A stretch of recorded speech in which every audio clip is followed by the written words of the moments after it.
উট ছাড়াই নিয়ে খাদিজা বলতে লাগলো, ওই যে মাঝখানে একটা লাল উট দেখতে পাও, ওই উটের উপরে তুমি আগামীকাল সকালবেলায় সোয়ার হবে। আমার অন্যান্য দাসদাসী গুলো উটের উপরে মাল সামানা চাপাই দেবে, ইয়াসরিবে চলে যাবা, ব্যবসা হবে, শুধু পয়সা করি করা হিসাব কিতাব করে আমার কাছে নিয়ে আসবা, এই ছাড়া তোমার কোনো কাজ নাই। ইত্য বছরে খাদিজা লক্ষ্য করেছে তামাম উটগুলো খাওয়া বন্ধ করে দিয়া এক নজরে বিশ্ব নবীর চেহারার দিকে তাকায়া আছে। আসতে বলবেন সুবহানাল্লাহ, তো জোর হবে না? একটা উট চোখের পানি ছেড়ে কাঁদতেছে, সে জিহ্বা বের করে নবীজির হাতের এক জায়গাতে চাটতেছে। নবীজি তার মাথার উপরে হাত রেখে বলছে, উট, আমি বুঝতে পেরেছি তোমার শরীর স্থূলকায় ভালো না, আগামীকাল সকালবেলায় তোমার উপরে মালসামানা চাপাই দিতেও পারি নাও পারি, কোনো চিন্তা তুমি করো না। খাদিজাতুল কুবরা লক্ষ্য করে উটের সাথে কথা বলে, উট খাওয়া বন্ধ করে দিয়ে মুহাম্মাদের দিকে তাকায় থাকে।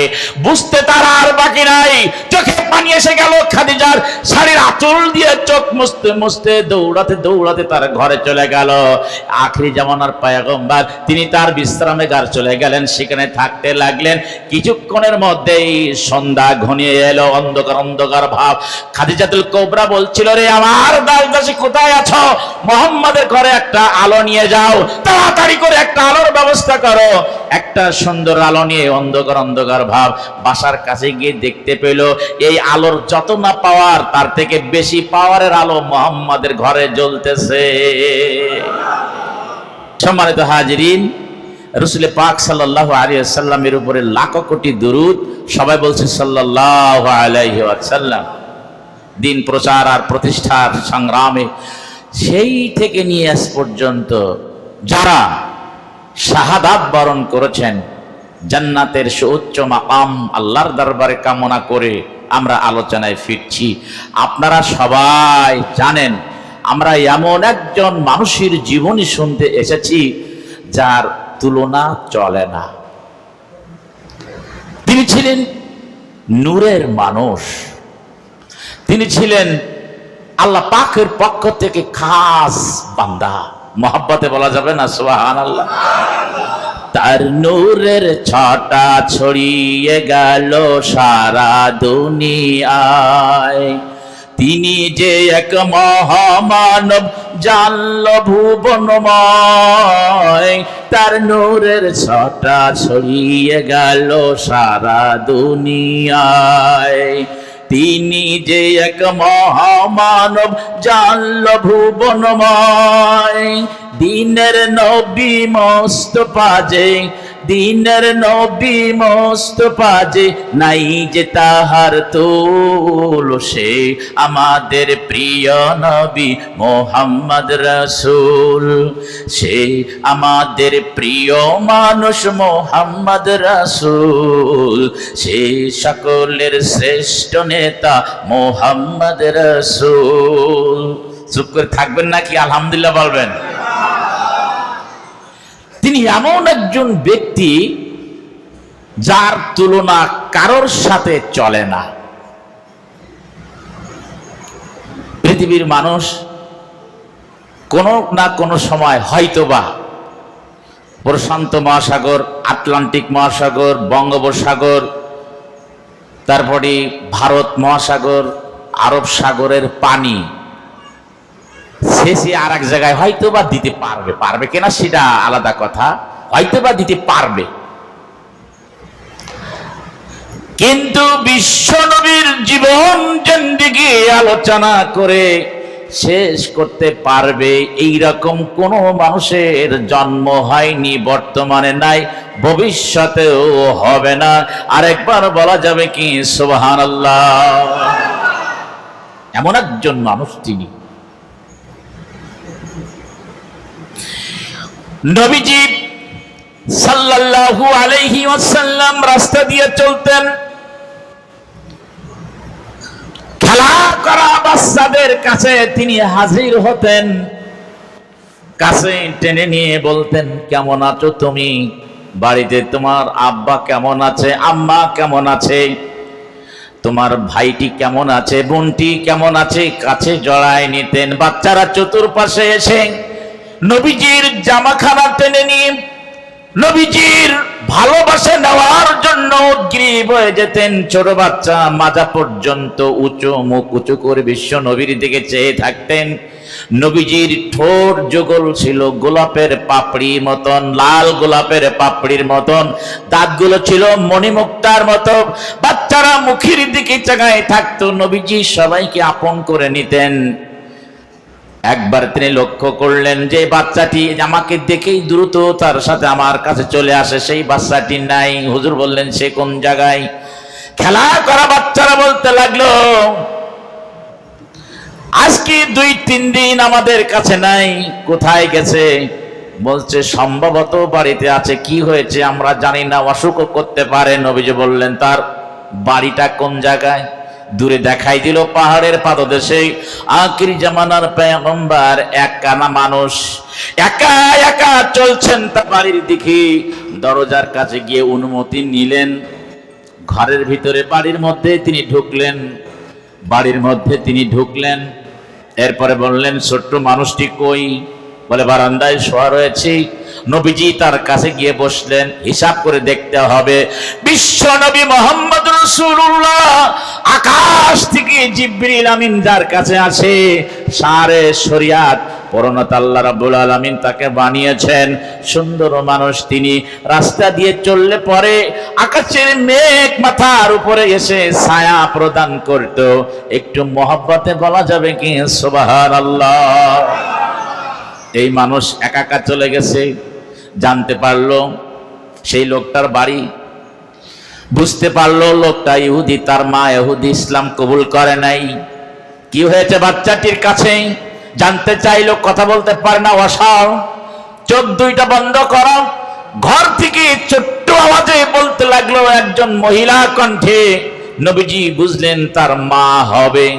বলল ছেলেটির জ্বর করেছে আজকে 2-3 দিন, প্রচন্ড জ্বর। কিন্তু সে সময় তো ট্রিটমেন্ট ছিল না ভালো, চিকিৎসা ভালো ছিল না। আল্লাহর নবী ডান হাত কানা কপালের উপরে রাখলেন। একটু রাখবার পর আবার তিনি হাতটা নামায় আনলেন। সাথে সাথেই সন্তানটির জ্বর চলে গেল। চোখ খুলে দেখলেন যেই নবী রাস্তার কাছে আমার সাথে কথা বলে সেই নবীজি আমার মাথার কাছে বসা। তার বাবা আর মা দেখি আশ্চর্যান্বিত হয়ে গেল, তাজ্জব হয়ে গেল, কি ব্যাপার? যেই ছেলেটি নড়াচড়া করতে পারে না, প্রচন্ড জ্বর, দেখলাম শুধু হাত রেখেছে কপালের উপরে, আবার হাতটা নামাই দিয়েছে। বাচ্চাটি উঠে এবার নবীজিকে জড়ায় ধরে বলতেছে আপনার সাথে তো রাস্তায় দেখা হয়, আমার বাড়িতে কোনোদিন আপনি আসেন না, খুব ভালো হয়েছে। কথা বলা শুরু করলো। যেই নবীজি অসুস্থ মানুষের কপালের উপরে হাত লাগলে জ্বর সেরে যায়, যেই মানুষটি আঙ্গুল ইশারা করলে আকাশের চাঁদ দ্বিখণ্ডিত হয়ে যায়, যেই মানুষটি হাত উত্তোলন করলে আল্লাহর দরবারে দোয়া কবুল হয়ে যায়, এমন মানুষের জীবনী আমরা শুনতে এসেছি। মহব্বতে বলা যাবে কি আলহামদুলিল্লাহ। বলেন তিনি ভালো না মন্দ? ভালো বললে তার সম্মান কমে যাবে। তিনি হলেন শ্রেষ্ঠ। কি বলবেন? কয়জনের মধ্যে শ্রেষ্ঠ? এই দুনিয়ায় আদম থেকে নিয়ে শুরু করে যত নবী রাসূল আল্লাহ রাব্বুল আলামিন দুনিয়ায় প্রেরণ করেছেন, সব নবীদের নবী তিনি, সব রসুলদের রসুল তিনি। বর্তমান পর্যন্ত যত মানুষ আছে 840 কোটি মানুষ সারা দুনিয়ায় বসবাস করে। আর ইতিপূর্বে হাজার হাজার বছর আগে যত মানুষ মানব সন্তান দুনিয়া থেকে বিদায় গ্রহণ করেছেন, কিয়ামত পর্যন্ত যত মানব সন্তান এই দুনিয়ায় আগমন করবে, বিশ্ব নবীকে ওভারটেক করে সামনে মর্যাদার আসীনে যাবে এমন কোন মানব সন্তান জন্মগ্রহণ করবে না। রাসূলের উপরেই ছিল এমন কোন মানব পয়দা হয় নাই, বর্তমানে নাই, ভবিষ্যতে হবে না। এমন একজন মহামানবের জীবনে শুনতে এসেছি। একটু মহব্বতে বলা যাবে কি সুবহানাল্লাহ।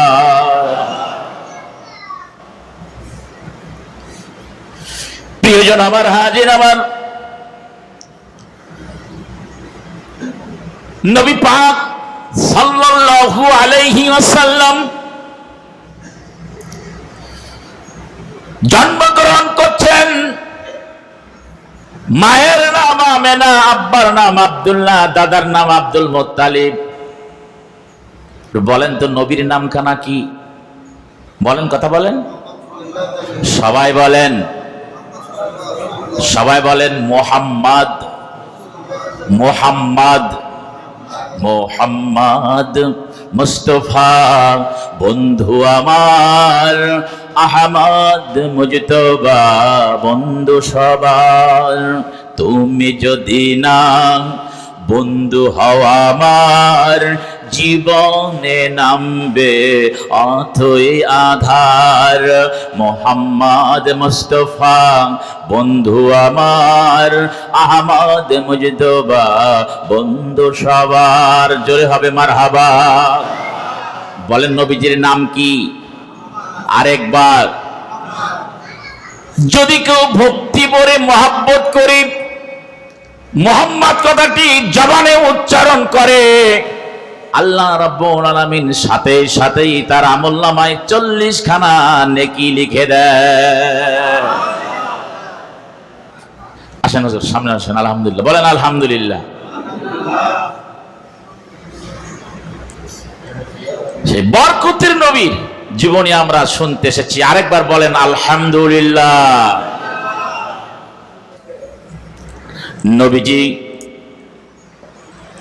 হুজুর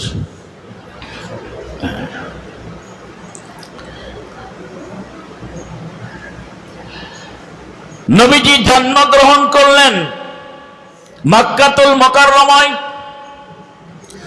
কাবা ঘর যেখানে, তার কাছাকাছি আবু জাহেলের বাড়ি, তা থেকে মাত্র 50 গজ দূরে হবে নবীজির বাড়ি। যে পাশে আবু জাহেলের বাড়ি, ঠিক সেই পাশে হলো রসুলের বাড়ি।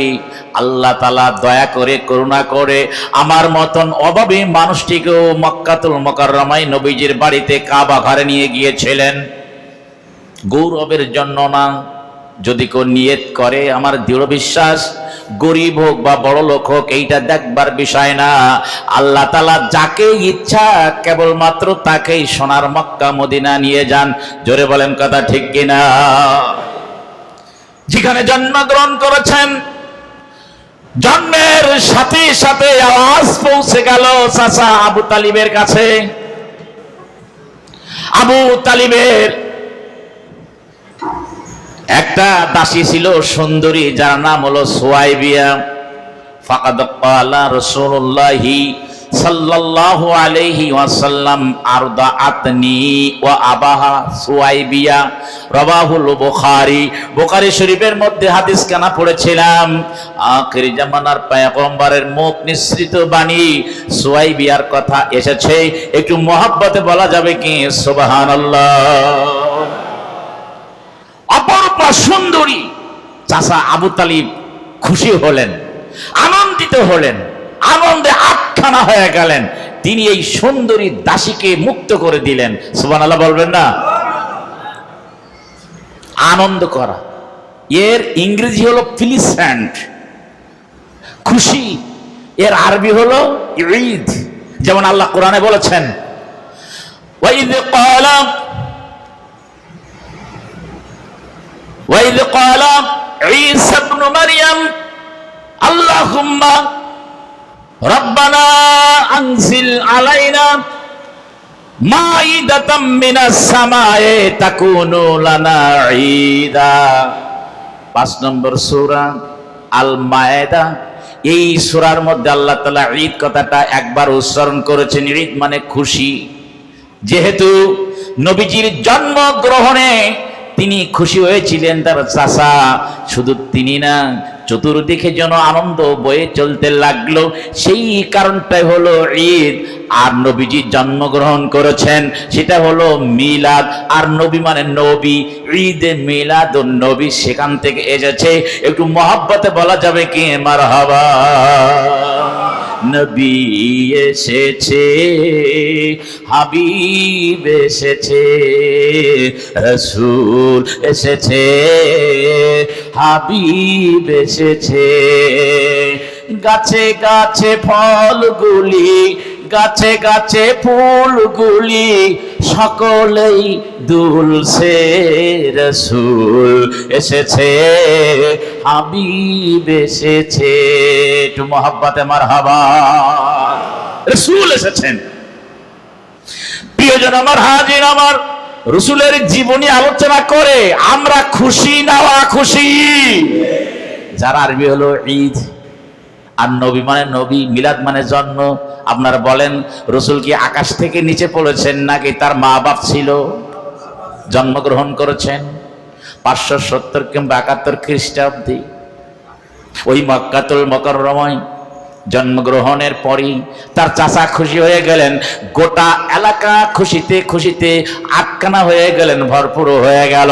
প্রিয়জন আমার, হাজির আমার, এই সমাজে একজন ভালো মানুষ যদি আমাদের কাছে আছে, সবাই জানে লোকটা ভালো, খুশি হয় না খুশি হয়? নবীজি একজন ভালো মানুষ ছিলেন, আর পূর্বের কিতাবের ভিতরে নবীজি আসবেন বলে বর্ণনা করা এলাকার মানুষেরা জানতো। সেই মানুষটি ধরাধামে আসবার কারণে সবাই খুশি হয়েছে, ঈদ হয়েছে। একটু জোরে বলা যাবে কি মারহাবা? দেখেন না, আজকের আমরা এই যে আলোচনা করতেছি, লাইটের আলো, মাইকের সাউন্ড, এলাকার ছোট ছোট বাচ্চারা, মা বোনেরা, যুবকেরা, মসজিদের মুসল্লিরা, খতিব সাহেব, ইমাম সাহেব, বক্তারা এসে কত সুন্দর একটি পরিবেশ, আমরা খুশি না খুশি? এইটি হলো তো ঈদ। সিরাত হলো জীবন চরিত্র। আল্লাহর নবী কেমনে খেয়েছেন, ঘুমিয়েছেন, উঠেছেন, বসেছেন, লেনদেন, কায় কারবার কিভাবে তিনি করেছেন, কিভাবে তিনি পরিবার নীতি করেছেন, স্ত্রীদের সাথে ব্যবহার করেছেন, কিভাবে তিনি সমাজে মাতব্বরি করেছেন, বিচার সালিশ করেছেন, কিভাবে তিনি রাষ্ট্র পরিচালনা করেছেন, কিভাবে তিনি যুদ্ধ নীতি পরিচালনা করেছেন, বিজয় হয়েছেন, যুদ্ধ বন্দীদের সাথে কেমন আচরণ করতে হবে, এইগুলো হলো সিরাত। মিলাদ হলো প্রথমে, সিরাত হলো পরে। এই জন্য সিরাত নিয়ে, মিলাদ নিয়ে কোনো মারামারি নাই, কোনো গন্ডগোল নাই। যারা বোঝে না তারাই মাত্র বলে মিলাদুন নবী নাই। বলেন কথা ঠিক কিনা? তোমারও মিলাদ আছে, তুমি জন্মগ্রহণ করনি, আমি জন্মগ্রহণ করিনি, আমার মা নেই, বাপ নেই, আপনার মা বাপ নাই, এমনি এমনি আইছেন আকাশ থেকে। যিনি জন্মগ্রহণ করেছেন তাকে ভাই মিলাদ বলা হয়। আর বলা লাগবে এই ব্যাপারে? প্রিয়জন আমার, হাজির আমার, হাদিসের পাতা থেকে যদি বলি, তিরমিজি শরীফ 2য় খণ্ড শেষের দিকে আখিরি জামানার পয়গম্বর জনাবে মুহাম্মদ রাসূলুল্লাহর এই জন্ম বৃত্তান্তর বর্ণনা দিয়ে ঈদ কথাটা শেখানো আনা হয়েছে। একটু মহব্বতে বলা যাবে কি মারহাবা? কি আপনারা ঘুমায় পড়তেছেন নাকি? বলবো কিছুক্ষণ নাকি? আখির জামানার পয়গম্বর জন্মগ্রহণ করলেন, মায়ের দুধ পান করলেন, সুয়াইবিয়ার দুধ পান করলেন, এরপরে জনৈক আরেকজন মহিলার দুধ পান করলেন, তারপর হালিমার কাছে। এই 4 জন মহিলার দুগ্ধ তিনি পান করেছেন। হালিমাতুস সাদিয়া একটানা 4 বছর নবীজিকে রেখেছেন, বাসায় নিয়ে এসেছেন আমেনার কাছে। সে বছর রোগের প্রাদুর্ভাব ছিল।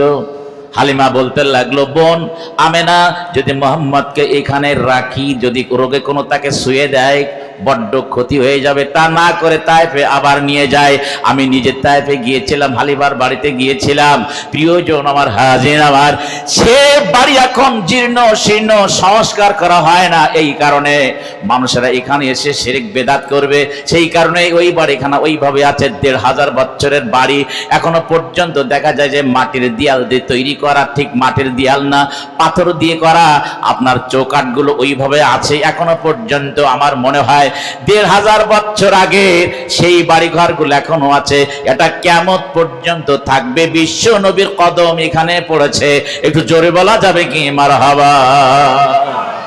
আর হলো 2 বছর, 6 বছর। 6 বছরের সময় হযরতে হালিমাতুস সাদিয়া নবী মুহাম্মদকে নিয়ে এসেছেন আমেনার কাছে। আমেনা রেখে গেল সন্তান নিয়ে। তিনি চললেন মদিনা থেকে উত্তর দিকে, যেখানে বদর নামক প্রান্ত, তার পাশেই আছে আবওয়া নামক স্থানে হুজুরের আব্বা আব্দুল্লাহ ওখানে ঘুমিয়ে আছেন। নবীজি জন্মগ্রহণের 6 মাস পূর্বে তার আব্বা দুনিয়া থেকে ইন্তেকাল করেছিলেন। হুজুরের বয়স এখন 6 বছর। একজন দাসী ছিল সাথে, আমেনা ছিল আর হুজুর ছিলেন। গিয়ে আব্বার কবর জিয়ারত করতেছিলেন। আমেনা তার স্বামীর কবর জিয়ারত করতেছিলেন। স্বামীর কথা বলতেছে, রে স্বামী আমার, কেমন করে তোমার সাথে মনের কথা বলবো? তোমার ঔরস থেকে আসা আমার গর্বে ছোট্ট মানুষ মোহাম্মদ এখন 6 বছর বয়স হয়েছে। তুমি যেমনি চলতে ফিরতে উঠতে বসতে তোমার ছেলে মোহাম্মদ ঠিক একই রকম চলাফেরা উঠা বসা, তোমার দাঁত মুখ চেহারা ছবি যেমন মোহাম্মদের দাঁত মুখ চেহারা ছবি তেমন। কেমন করে তোমার কাছে আমি সব কথাগুলো বলবো? আমেনা বলতে বলতে বেহুশ হয়ে গেলেন। ওখানেই তিনি ইন্তেকাল করলেন। ইন্না লিল্লাহি ওয়া ইন্না ইলাইহি রাজিউন। আব্দুল্লাহর পাশেই তার ওখানে কবরস্থ করা হলো। শিশু মোহাম্মদ 6 বছরের মানুষ কাঁদতে লাগলেন। দাসী উটের উপরে চড়ায় নিয়ে আসলেন। মক্কা থেকে মদিনা 420 কিলোমিটার পথ উঠে করে তিনি 7 দিন পরে এই কাবার ময়দানে আসলেন। কাবার গায়ে হেলান দিয়ে আকাশের দিকে তাকায়া নবীজি কাঁদতে লাগলেন। দুনিয়ায় জন্মগ্রহণ করবার পর আমার আব্বার চেহারা আমি জীবনে কোনদিন চোখে দেখতে পারলাম না। আর আমার বয়স এখন 6 বছর। মাকে হারায় জন্মের মতো ইয়াতীম হয়ে গেলাম। কে গো আমারে দেখবে, লালন পালন করবে, খাবার খাদ্য দেবে, কার বাড়িতে আমি থাকবো? দাদা আব্দুল মুত্তালিব কোথায় ছিল? দৌড়িয়েছে শিশু মোহাম্মদকে বুকে জড়িয়ে ধরে বলতে লাগলো, দাদু আমার, চিন্তা করো না, দুঃখ করো না, ভয় পেও না, আমি তো তোমার দাদা বেঁচে আছি। যেভাবে থাকবো, চলবো, ফেরবো, উঠবো, বসবো, ঠিক তোমাকেও সেই রকম ভাবে চলাফেরা, ওটা বসায় একই রকম, তোমার কোনো কষ্ট হবে না। দাদার কাছে 2 বছর 8 বছর বয়স হয়ে গেল। নবীজির দাদা ইন্তেকাল করলেন। নবী ছোট্ট মানুষ মোহাম্মদ আবার তিনি কাবার গায়ে হেলান দিয়ে বলতে লাগলেন, ও আরশের মালিক, আমি এতিম, আব্বা নাই, আমার মা নাই, দাদা ছিল দুনিয়া থেকে চলে গেছে। মালিক কে আমাকে দেখাশোনা করবে? কার কাছে থাকবো আমি? আখিরি জামানার পয়গম্বর ছোট্ট মানুষের চিৎকার। মাত্র 8 বছর বয়স। চাচা আবু তালিব কোথায় ছিলেন? দৌড়িয়ে বাচ্চাটিকে জড়িয়ে ধরে হাতে মুখে কপালে মাথায় চমকায় আর বলে, রে মোহাম্মদ, দুঃখ করো না, কেঁদো না, চোখের পানি ফেলো না, আমি তো বেঁচে আছি। তোমার বাবার স্নেহ দিয়ে আমি ঠিক সেভাবেই তোমার লালন পালন করব। আল্লাহ তাআলা একটা ব্যবস্থা করে দিলেন। মহব্বতে বলা যাবে কি সুবহানাল্লাহ। আপনার একটি সন্তান 8 বছরের, শীতের সময় পালঙ্কের উপরে শোয়াই দিলেন, লেপ্তাসো খেতা বালিশ কতবার তার গায়ের উপরে দেওয়া লাগে। শীতের সময় সকালবেলা ছোট্ট মানুষ উঠতে চায় না, আবার 8 বছরের সন্তান খেতা কাপড়ে প্রস্রাবও করে দেয়।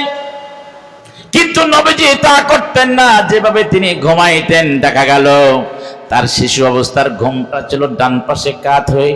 প্রথমেই তিনি ডান পাশে কাত হতেন, তারপর বাম পাশে কাত হতেন, তারপর সোজাই কিছুক্ষণ ঘুমাইতেন, এরপরে তার ঘুমটা ভেঙে যেত। নবীজির ঘুমানো ছিল এইরকম।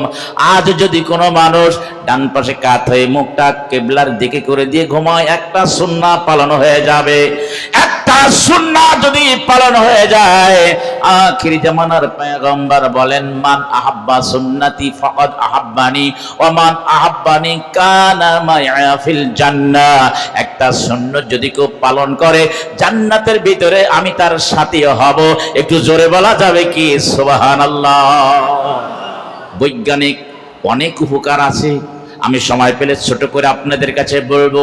আখির জামানার পয়গম্বর 8 বছরের মানুষ চাচা আবু তালিবের কাছে চলে গেলেন। তিনি থাকা খাওয়া সব, মাঝে মাঝে কান্নাকাটি করেন মায়ের কথা মনে করে। আব্বার কথা মনে করে। কত মানুষ, কত ছেলেরা রাস্তাঘাটে চলাফেরা করে, তার আব্বা কাছে চলে আসে, হাত ধরে বুকের সাথে মিশায় রাখে, কপালে মুখে চমা খায়। নবীজি দূর থেকে দেখে এই যে ছেলেটা, তার আব্বা হলো এই। আমারও আব্বা দুনিয়ায় নাই, ছিল আমার আব্বা নাই।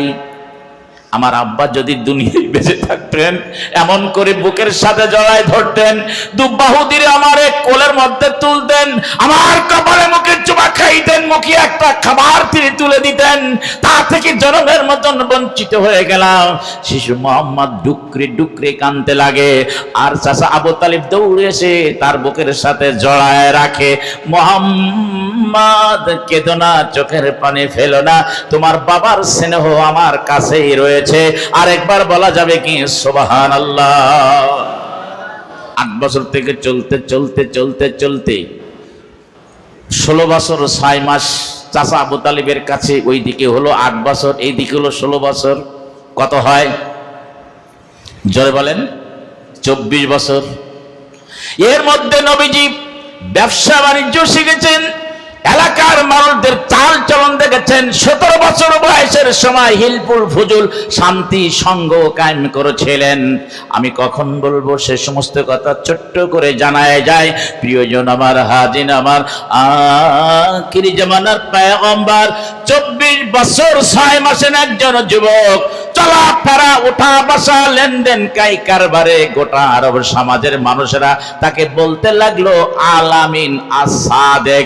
এটা শুধু ওই সমাজের মানুষেরা জানতো না, এটা তাওরাত কিতাবের মধ্যে ছিল। হযরতে মুসা আলাইহিস সালামের উপরে এই বক্তব্যগুলি আল্লাহ তাআলা দিয়েছিলেন। এ দুনিয়ার মানুষ শোনো, এক শেষ জামানায় নবী মুহাম্মদ আগমন করবি, যার নাম হবে মুহাম্মদ, আব্বার নাম আব্দুল্লাহ, মায়ের নাম আমেনা। এমন করে পূর্বের কিতাবের ভিতরে বর্ণনা করা ছিল। আর হুজুরের আগে যে নবী এসেছিলেন তার নাম হলো হযরতে ঈসা রুহুল্লাহ। তিনিও বলেছিলেন ওয়াইদ ক্বালা ঈসা ইবনে মারইয়ামা, ওয়াইদ ক্বালা ঈসা ইবনে মারইয়ামা ইয়া বানি ইসরাঈলা ইন্নী রাসূলুল্লাহি ইলাইকুম মুসাদ্দিকাল লিমা বাইনা ইয়াদাইয়া মিনাত তাওরাত ওয়া মুবাশশিরাম বিরাসূল ইয়াতি মিন বাদ ইসমুহু আহমদ। হে আমার সম্প্রদায় বনি ইসরাইল, আমার পরে এমন একজন নবী আগমন করবেন যার নাম হবে আহমদ। ইনজিল কিতাবের মধ্যে লেখা ছিল, সেটা আল্লাহ তাআলা কোড করেছেন, কোরআনের মধ্যে দিয়ে দিয়েছেন। একটু জোরে বলা যাবে কি মারহাবা? জোরে বলেন না মারহাবা। তিনি আসবেন এটা মানুষরা জানতো। এই 24 বছর 6 মাসের টকবুকের যুবক, এমন তো তিনি নবী হবেন।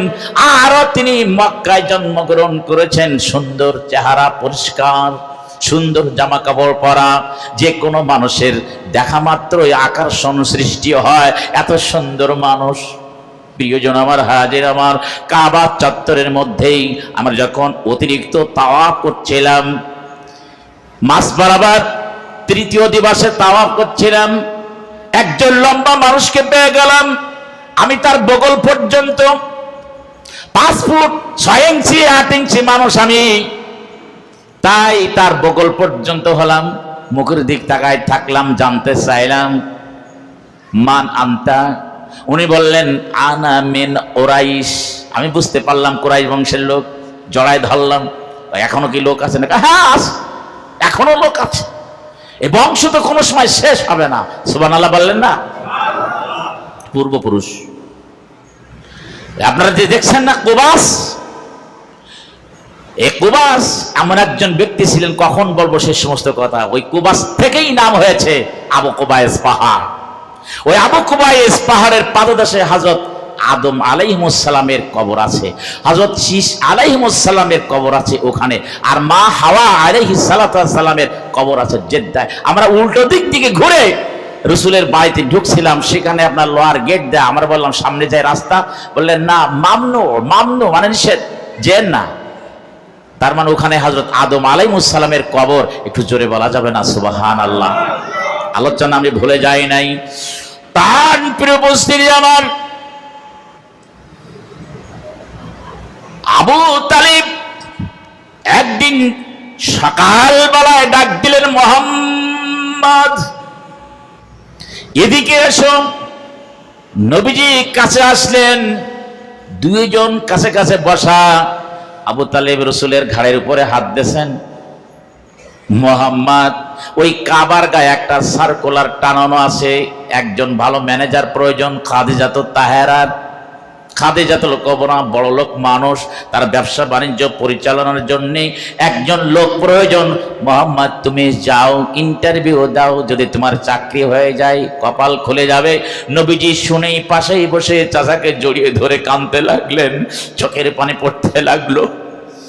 চাচা বলেন, মোহাম্মদ কান্দো কেন? তোমার কান্না চোখের পানি আমার তো সহ্য হয় না, কান্না বন্ধ করো। নবী মোহাম্মদ বলতে লাগলেন, চাচা বোধ হয় আমি কোনো কষ্ট তোমারে দিয়েছি বা কোনো বেয়াদবি করেছি, সেই কারণে তুমিও আমাকে তাড়াই দিতেছো।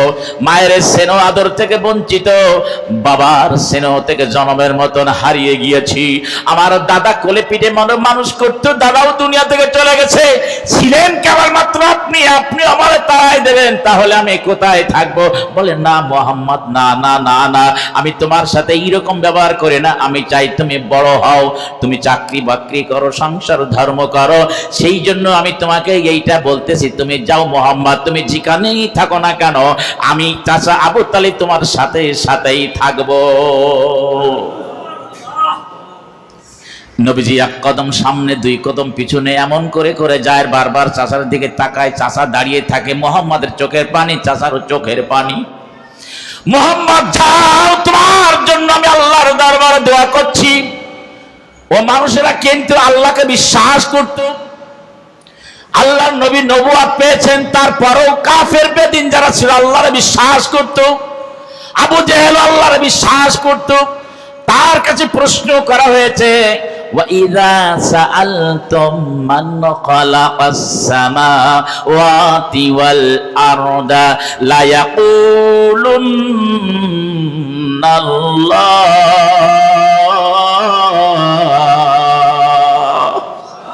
সবাই বলেন আল্লাহু আকবার। যখন তাদের কাছে প্রশ্ন করা হয়, বলো তো আকাশ কে বানালো, জমিন কে বানালো, লা ইয়াকুলান্না, এই লামের তাকিদ দৃঢ়তার, লামে আবার শেষে নুনে সাকিলা, দৃঢ়, অবশ্যই অবশ্যই। তারা বলে লা ইয়াকুলান্না, আল্লাহ তাআলা বানিয়েছেন, তার মানে আল্লাহ তাআলা বিশ্বাস করত। আমি ওদিকে যাব না প্রিয়জন আমার, হাজির আমার শুধু মানতো না মুহাম্মদকে, নবুয়তের আসার পরে মুহাম্মদকে মানতো না, তাই হলো কাফের। প্রিয়জন আমার, হাজির আমার, একটু প্রাণ খুলে, একটু দিল খুলে, একটু উন্মুক্ত ভাবে একটুখানি বুঝবার চেষ্টা করেন। হাতে ধরে পায়ে ধরে বলে গেলাম, ওরা যদি মুহাম্মদকে না মানার কারণে কাফের হয়, এখনো যদি কোনো মানুষ মুহাম্মদের দল ছাড়া অন্য মানুষের দল করে, তারা কি হবে? প্রিয়জন আমার, হাজির আমার, সেসব কথা তো বলা যাবে না। আগে খুব বলেছি, এখন একদম বলা বন্ধ করে দিয়েছি, মোটে কিছু বলতেছি। তাও মসজিদে আজকে বললাম পাথর চুরির কথা, পাথর দিয়ে মানুষ মারার কথা না বলি আর পারি নাই, ঘটনাক্রমে এসে গেল। একজন ডাক্তারের কাছে গেছে, কি হয়েছে তোমার? কয় পেটের মধ্যে ব্যথা, কয় পরীক্ষা করতে হবে। পরীক্ষা করলো, কয় ডাক্তার কি অবস্থা? কয় বলতে পারবো না। বলে, না ডাক্তার বলেন কি অবস্থা? কয় বলতে পারবো না। রোগী বলে, বলবেন না তো পরীক্ষা করলেন কেন? বলছে, কানে কানে বলতে পারি, কেউ শুনলে হবে না। বলে, কারণ কি? বলতে, আপনার পাথর পড়েছে। কোন জায়গায়? কয় কিডনির পারে। তা বলতে অসুবিধে কি? বলবেন না, পাথর চুরি করতেছে। এখন ওই পাথর চুরি করতে আপনার কিডনি ব্যাডে চুরি হয়ে যায় কিনা, সেই জন্য ভয়তে বলতেছে না। প্রিয়জন আমার, হাজির আমার, আলোচনা আমি ভুলে যাই নাই।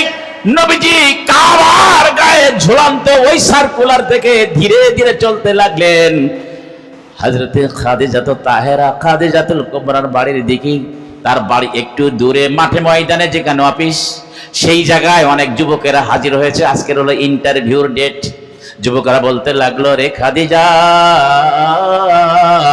এত বড় সূর্যের আলো এখানে দাঁড়াইতে পারে না, কি হবে? খাদিজা বলল, আমার দেশেরা কোথায় আছো? আপেল, আঙ্গুর, বেদানা, নাশপাতি, রস বানাও, ওদেরকে খাইতে দাও। অনেক যুবক এসেছে বড় লোকের বাড়িতে চাকরি করবার জন্য, ভালোভাবে থাকবে, অনেক টাকা পয়সার মালিক হবে। সেই জন্য অনেক যুবকেরা লাইনে দাঁড়িয়েছে। ওরা বলল, খাদিজা তাড়াতাড়ি করে ইন্টারভিউ নাও। খাদিজা মনে মনে বলে, আমি জানি এই সমাজে সেই মানুষটা এসেছে যার নাম হলো আল আমিন, বিশ্বাসী, যার নাম হলো আসাদেক, সত্যবাদী। সেই যুবক যদি আমার লাইনে এসে দাঁড়ায় তাহলে করে আমি আজকে ইন্টারভিউ নেব, আর যদি তিনি না দাঁড়ান ইন্টারভিউর ডেট আমি চেঞ্জ করে দেব। এদিক ওদিক তাকায়, দেখা গেল নবী মোহাম্মদ এখনো নবুয়ত পান নাই বটে, কিন্তু নবিয়ানা সব ভাবধারা তার ভিতরে আল্লাহ তাআলা তুলে ধরেছেন। একটু জোরে বলা যাবে কি মারহাবা? প্রিয়জন আমার, হাজির আমার, নবীজি পিছনে গিয়ে চুপটি করে দাঁড়ায় গেলেন। খাদিজা লক্ষ্য করলো এতগুলো যুবক দাঁড়ায়েছে, কারোর মাথার উপরে ছাতা না, কিন্তু মোহাম্মদের মাথার উপরে এক খণ্ড মেঘ ছাতার মতো নয়, সূর্যের আলো থেকে তাকে হেফাজত করতেছে। আসতে বলবেন সুবহানাল্লাহ, জোর হবে না? কি মানুষ তিনি, কি মানুষ, কি মর্যাদার মানুষ! আল্লাহ তাআলা বলেন, তিলকার রাসূলু ফাদ্দালনা বা'দুহুম আলা বা'দ। 3 নম্বর পারা সূরা বাকারার 3 নম্বর পারার প্রথমে এই কথা আল্লাহ বলেছেন, ওই সমস্ত রাসূলদের মধ্যে একজন আরেকজনের উপরে আমি প্রাধান্য দিয়েছি, মর্যাদা দিয়েছি। এজন্য আগেই বলেছিলাম, যত রাসূল এসেছেন দুনিয়ায় সকল রাসূলের উপরে আমাদের নবী মুহাম্মদ সাল্লাল্লাহু আলাইহি সাল্লামকে আল্লাহ তাআলা মর্যাদা দান করেছে। প্রিয়জন আমার, হাজির আমার, খাদিজাতুল কুবরা নিচে চলে আসছে।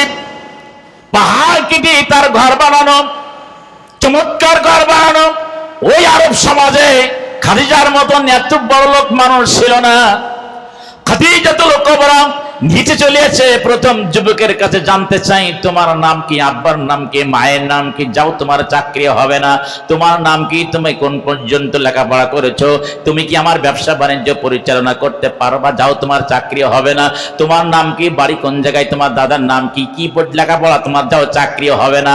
সব আস্তে আস্তে করে তাড়ায় দেয়। একজন যুবক সামনে এসে বলতে লাগলো, খাদিজা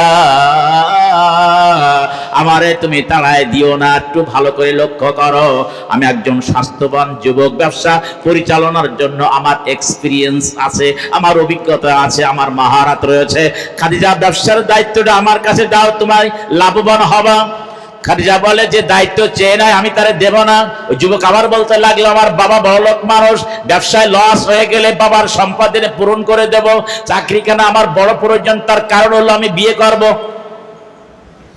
একটা কাজ কারবার না পাইলে মানুষের আমার ভালো করার মেয়ে দেবে না। তাই খাদিজা তোমার হাতে ধরে পায়ে ধরে চাকরিখানা আমারে দাও।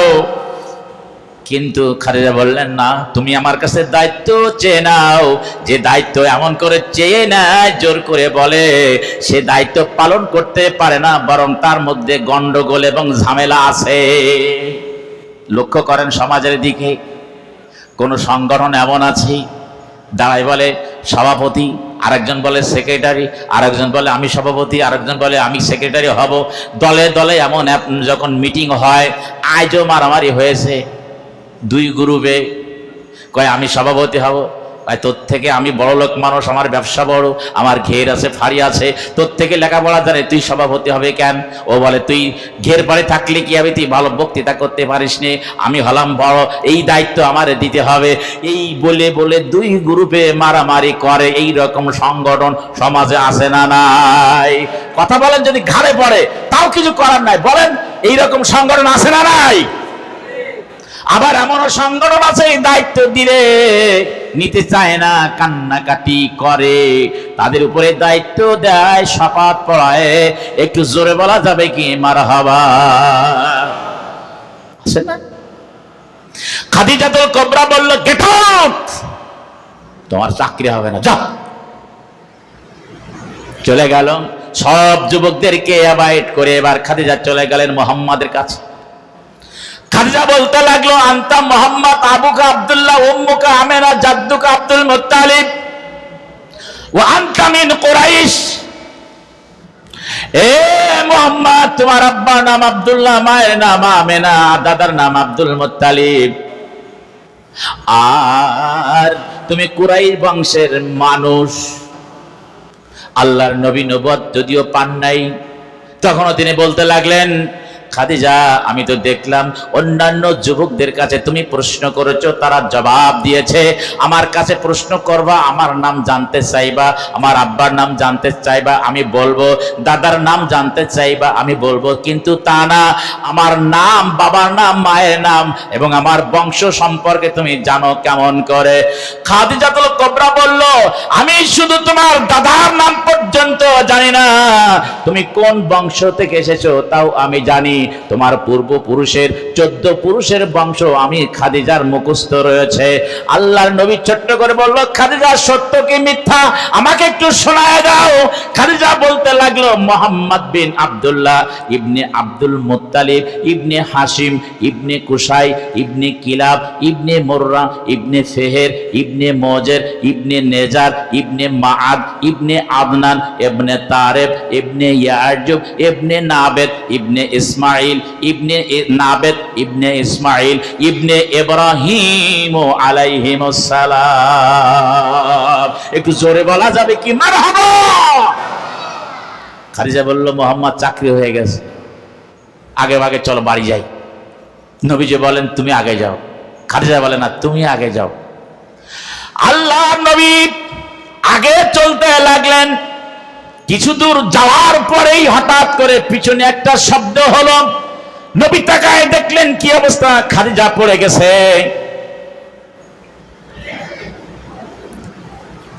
এখন কত? আচ্ছা, ঠিক আছে, ঠিক আছে, কোনো অসুবিধা নেই। নবীজি পিছনে তাকায় দেখলেন খাদিজা পড়ে গেছে, মেয়ে মানুষ পড়ে গেছে। এই জায়গায় তো গায়ে হাত দিয়ে তুলবার কোনো সুযোগ নাই। আল্লাহ নবী আফসোস করতে লাগলেন। খাদিজা লজ্জায় লজ্জায় উঠে বসলেন। নবীজি বলেছিলেন, খাদিজা কেন তুমি পড়ে গেলেন? খাদিজা বলতে লাগলো, মোহাম্মদ তুমি সামনে চলতেছো, তোমার পিছনের দিকে আমি তাকায়ছিলাম, হঠাৎ একটা আলোক রশ্মি আমার চোখের মধ্যে এসে আমার ধান্দা লেগে গেল, পথ আমি দেখতে পাইলাম না, ছোট একটা পাথরে হোঁচট লেগে আমি এখানে পড়ে গেলাম। নবীজি বললেন, এ খাদিজা তুমি কি জানো আলোক রশ্মিটা কি? কয় না। নবীজি বলেছিলেন, সেটি হলো মোহরে নবুয়তের চিহ্ন। খাদিজা এবার তুমি সামনের দিক থেকে এগোতে থাকো। খাদিজা সামনের দিকে চলতে লাগে, বারবার পিছনে তাকায়। আল্লাহর নবী বলছিলেন, রে খাদিজা বারবার কেন তুমি পিছনে তাকাও? খাদিজা বলে, আমি তোমাকে নজরে নজরে রাখি, যদি পিছন থেকে তুমি ভেগে যাও আমার সব কিছু শেষ হয়ে যাবে। বাসায় পৌঁছে গেলেন। খাদিজা বলল, মোহাম্মদ এই যে সুন্দর ঘরখানা দেখতে পাও, ওইখানে তুমি বিশ্রাম করো। একেবারে দুপুরের সময় তোমার খাদ্য খাবার ওখানে সব রেডি আছে, প্রস্তুত করা আছে, যাও সেখানে। নবীজি বলছিলেন, না, আমার কাজ কি, আমার কাজটা তুমি দেখাও। যদি সেই কাজটা আমি পারি তোমার এখানে থাকবো, যদি না পারি খামাকা থেকে কোনো লাভ নাই, আমার চাচার কাছে আবার আমি ফিরে যাব। প্রিয়জন আমার, হাজির আমার আখির জামানার পয়গম্বর বলেন, খাদিজা কাজ দেখাও। খাদিজা বলে, বিশ্রাম করো, কাজ তোমাকে আমি পরে বলে দেব। নবীজি বলেন, না না না না, আমি কোন চাকরির জন্য এসেছি, যদি আমি সেটা না পারি এখানে থেকে সময় নষ্ট করে কোনো লাভ নাই, আবার আমি চাচার কাছে ফিরে যাব। মোহাম্মদ নাসর, খাদিজাও নাসর, কিন্তু খাদিজা এখন হেরে গেল রে। মোহাম্মদকে নিয়ে গেল বিশাল উটশালার মধ্যে, দুই পাশে উট বাঁধা, মাঝখানতে খাবার দেওয়া। ওখানে নিয়ে বলছে, মোহাম্মদ আমি লক্ষ্য করেছি রে, শোনো, এই যে বিশ্রামের জন্য তোমারে আমি অনুরোধ করেছিলাম, আহারে তুমি সেখানে গেলে না। ইতিপূর্বের যত ম্যানেজার এসেছে সবাই বলেছে, খাদিজা কোথায় থাকবো, কোথায় আমি ঘুমাবো, কোথায় বাথরুম করব, আমার বিশ্রামাগার কেমন হবে, ভালো কি মন্দ হবে, এমন করে আমাকে বারবার প্রশ্ন করেছে। তার উল্টাটা তুমি আমার বলেছ, এতে আমার বিশ্বাস হয়েছে তুমি হলে আকাশের নিচে জমিনের উপরে একজন শ্রেষ্ঠ মানব সন্তান, তাতে কোনো সন্দেহ নাই। একটু জোরে বলা যাবে কি সুবহানাল্লাহ? উপস্থিতি আমার উট ছাড়াই নিয়ে খাদিজা বলতে লাগলো, ওই যে মাঝখানে একটা লাল উট দেখতে পাও, ওই উটের উপরে তুমি আগামীকাল সকালবেলায় সোয়ার হবে।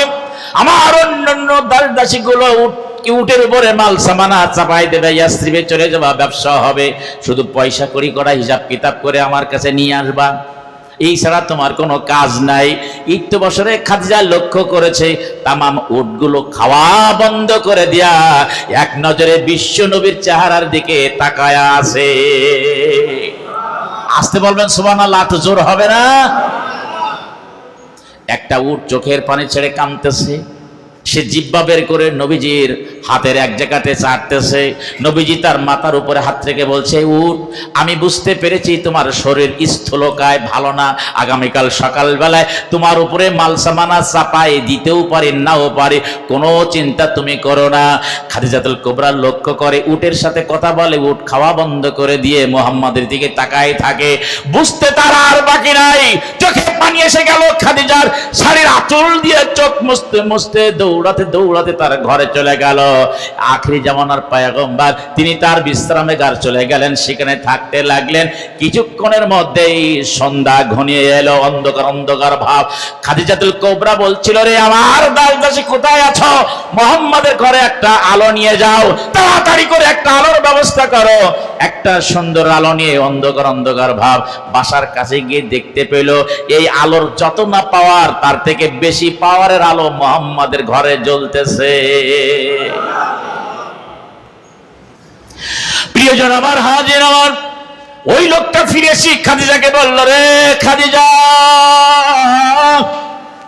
এই আলোর যত পাওয়ার তার থেকে বেশি পাওয়ারের আলো মুহাম্মাদের ঘরে, এই আলোর কোনো প্রয়োজন নাই। তার মানে হলো আখিরি জামানার পয়গম্বরকে আল্লাহ রাব্বুল আলামিন বিশেষ আলো দিয়েছিলেন, নূর বলেছেন মহাগ্রন্থ আল কোরআনে। আল্লাহ রাব্বুল আলামিন ডাক দিয়ে বলেন, কদ জাআকুম মিনাল্লাহ, কদ জাআকুম মিনাল্লাহি নূরুন ওয়া কিতাবুম মুবিন।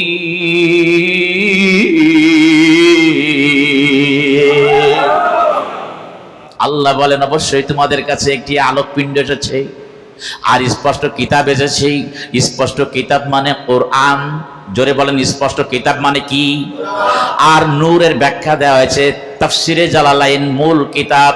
আমি সেটা 15-16 বছর ওই দুর্গাপুর মাদ্রাসায় আলেম ফার্স্ট ইয়ার সেকেন্ডারি ক্লাস করিয়েছি, পড়িয়েছি। প্রিয়জন আমার, এই নূরের ব্যাখ্যা ওখানে দেওয়া হয়েছে মিম হামিম দাল মানে মুহাম্মদ, তার মানে আখিরি জামানার পয়গম্বর নূরের আলোকচ্ছটা ছিলেন। একটু জোরে বলা যাবে কি মারহাবা? আমার ব্যাখ্যা আছে, তার কাজকর্মগুলো সব আলোর মতন পরিষ্কার, দিবালোকের মতন পরিষ্কার, সূর্যের আলোর মতন পরিষ্কার। তিনি অন্ধকারের পথ দিয়ে হাঁটতেন না, মানে অন্ধকার যেটা কাজের মধ্যে, যেটা চুরি চামারি ডাকাতি খুন ধর্ষণ রাহাজারি, যে কাজগুলো মানুষরা অন্ধকারে করে গোপনে করে, এইরকম কাজ রাসূল কোনো সময় করতেন না। তিনি স্ত্রীদেরকে বলেছিলেন, আমার স্ত্রীরা, রাতের অন্ধকারে যে কাজ আমি তোমাদের সাথে করি না কেন, যেভাবে আমি চলাফেরা করি সব কথা তুমি মানুষদের কাছে, তোমরা মানুষদের কাছে বলে দাও। একটু জোরে বলা যাবে না সুবহানাল্লাহ? আপনি আমি বলতে পারবো, মানিজ্য সব দিয়ে যাবে। আমার বাড়ি এলাকা শুনবেন আমি কেমন ছিলাম, যা বলবে আমার আর ওয়াজ করতে হবে না, কাম সারা। আপনি আমি কেমন এটা বলতে পারে শুধু বাড়ির বউতি, বাড়ির বউতে বলতে পারে। রাসূল যখন খাদিজার কাছে বলছিলেন, খাদিজা আল্লাহ তাআলা আমার নবী বানিয়েছে, খাদিজা মোটেই দেরি করেননি, তাড়াতাড়ি তিনি ইসলাম কবুল করেছেন, কালেমা পড়েছেন। সুবহানাল্লাহ বলেন। তিনি বলেছিলেন, আমি 15 বছর আপনার ঘর গৃহবাস করেছি, 25তম বছর বয়সে আপনার সাথে আমার বিয়ে হয়েছে, 40তম বছর বয়সে আল্লাহ তাআলা আপনাকে নবুয়ত দান করেছেন। এই 15 বছর আপনার সাথে চলাফেরা ওঠা বসা লেনদেন করেছি, সন্তানাদি হয়েছে। আমি বিশ্বাস করি আপনার মতন ভালো মানুষ আকাশের নিচে জমিনের উপরে নাই। আপনি যে নবী হয়েছেন, আপনার উপর ঈমান আনতে হবে। আমাকে বলেছেন, আমি এক বাক্যে স্বীকার করলাম, লা ইলাহা ইল্লাল্লাহু মুহাম্মাদুর রাসূলুল্লাহ। আমি মাঝে মাঝে বলি, যারা মুরিদ বানায় কারা? পীরেরা। আবার পীরের যারা মুরিদ আছে রাগ করবেন না, যারা মুরিদ বানান সাধারণ মানুষ বাদ দিয়ে আগে বউর কাছে জানতো মুরিদ বানাতি। বউতে বলবে, তোমার মতন লোক পীর সাহেব হয়ে গেছে, কাম সেরে ফেলবে একেবারে। পীর মানে না গায়, পীর মানে না মায়, গায় মানে গ্রামে। পীর মানে না গায়, পীর মানে না মায়, মায় কাছে জন্ম দিলাম সেদিন থেকে পীর হল। পীর মানে না গরু, গরুকে পীর মানে সিং দিয়ে গুতু মারি চলে দিয়ে পারবে কোন দিকে তার ঠিক নেই। পীর মানে না জরু, জরু মানে স্ত্রী। তুমি ইরান লোক আবার পীর সাহেব সাজিয়েছ। কিন্তু আখির জামানার পয়গম্বর তার স্ত্রীর কাছে বলেছেন, স্ত্রীরা দিনের প্রকাশ্যে রাতের অন্ধকারে যে কাজ তোমরা দেখো না কেন, মানুষের কাছে সেটা বলে দাও। একটু জোরে বলা যাবে কি সুবহানাল্লাহ? আখির জামানার পয়গম্বর সকাল হয়ে গেল, তিনি নিচে চলে আসলেন। লাল উটখানাকে বলা লাগে নাক্ষা, নাক্ষা, উট মাজা নিচু করো, মাজা নিচু করো। উট এই কথাটা বলা লাগে নাই, সাথে সাথে উট জমিনের উপরে কাত হয়ে পড়লো। আল্লাহর নবী সওয়ার হয়ে গেলেন, অন্যান্য উটের উপরে মালসামানাগুলো চাপিয়ে দেওয়া হলো। নবীজি আঙ্গুল ইশারা করলেন, লাইনের পর লাইন চলতে লাগলো। নবীজি বললেন তাড়াতাড়ি ওঠো, সামনের দিকে যায়। উট মাথা ঝাঁকায় আর বলে না না না না না না রে, আমি এখান থেকে উঠবো না। নবীজি বলেন সর্বনাশ, কি হলো, তোমার শরীর খারাপ নাকি? কয় না, আমার শরীর ভালো। তবে উঠবো না কেন? কয় উঠবো না। আল্লাহর নবী বলেন খাদিজার রাগ করবে, কাফেলা চলে গেল, পিছনে যদি থাকি দে আহারে অবর অন্যায় হয়ে যাবে, তাড়াতাড়ি চলো। উট মাথা ঝাঁকায় আর মানুষের মতন জবান খুলে কথা বলতে লাগলো, আমি জানি কিয়ামতের কঠিন মুসিবত দিবসে বিভীষিকাময় ময়দানে আল্লাহ তাআলা আপনাকে জান্নাতে যাওয়ার জন্য একটা বাহন প্রদান করবেন। ওই বাহন যদি আমাকে আপনি গ্রহণ করতে পারেন, এই কমিটমেন্ট যদি আপনি এখন দিতে পারেন, তাহলে আমি এখান থেকে উঠবো। তা না হলে কিয়ামত হয়ে যাবে, আমি এখানে মরে যাবো, এখান থেকে নড়বো না, চড়বো না, উঠবো না। আখির জামানার পয়গম্বর উটের কানের কাছে যে বলল, আল্লাহ যদি দয়া করে আমারে জান্নাতে যাওয়ার জন্য একটা বাহন দিয়ে দেয়, আমি সেদিন তোমাকে খুঁজে নেব। একটু জোরে বলা যাবে কি সুবহানাল্লাহ? গাছে চিনেছে, মাছে চিনেছে, বাতাসে চিনেছে, জমিনে চিনেছে। জমিনে যখন পায়খানা করতেন আখির জামানার পয়গম্বর, সাথে সাথে সেটা গিলে খাইতো। আমাদের দেশের মাটি না, আরব দেশের পাথরের জায়গা, পাথর ফাঁক হয়ে যেত। কেউ কোনোদিন নবীজির প্রসাব পায়খানা চোখে দেখতে পারে নাই। নবীজি থুতু মোবারক পেলে সাহাবারা সেটা চেটে খাইতেন। হুজুরের ঘাম মোবারকটা নিয়ে শিশির মধ্যে ভরে রাখতেন। এত সুগন্ধ মেশকাম্বার ফেল, একটু জোরে বলা যাবে কি মারহাবা? প্রিয়জন আমার, আজ আমার আর সামনে কি যাব না, হুজুর অসুস্থ, মানুষ কষ্ট পেয়েছে। রাসূলের জীবনী একটা মজাদার জীবনী, সুন্দর মানুষ, চমৎকার মানুষ, ভালো মানুষ। মক্কার বুকে যখন তিনি আসলেন, এলাকার মানুষ মনে করলো আকাশের চাঁদ এসে ধরা দিয়েছে। সুবহানাল্লাহ বলবেন না? মক্কার বুকে আকাশের চাঁদ আসলো যেন নেমে, সারা জাহান ব্যাকুল হয়ে পড়লো যে তার প্রেমে। মক্কার বুকে আকাশের চাঁদ আসলো যেন নেমে, সারা জাহান ব্যাকুল হয়ে পড়লো যে তার প্রেমে। যার জীবনে ছিল না যে, যার জীবনে ছিল না যে এতটুকু ভুল, সে আমাদের প্রিয় নবী মুহাম্মদ রাসূল। বলেন, সে আমাদের প্রিয় নবী মুহাম্মদ রাসূল, সে আমাদের প্রিয় নবী মুহাম্মদ রাসূল। যার আগমনে বনে বনে ফুটলো নানা রঙের ফুল, সেই আমাদের প্রিয় নবী মুহাম্মদ রাসূল, সেই আমাদের আদরের মানুষ মুহাম্মদ রাসূল, সেই সকলের শ্রেষ্ঠ নেতা মুহাম্মদ রাসূল। মারহাবা বলবেন না? হাজির নামা। সেজন্য বলছিলাম আখির জামানার পয়গম্বর